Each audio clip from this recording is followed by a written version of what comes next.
Уст Твоих,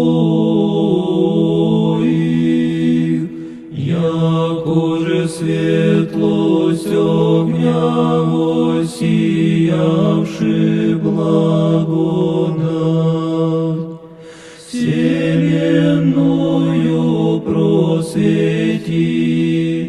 не сребролюбия мирови сокровища снискал,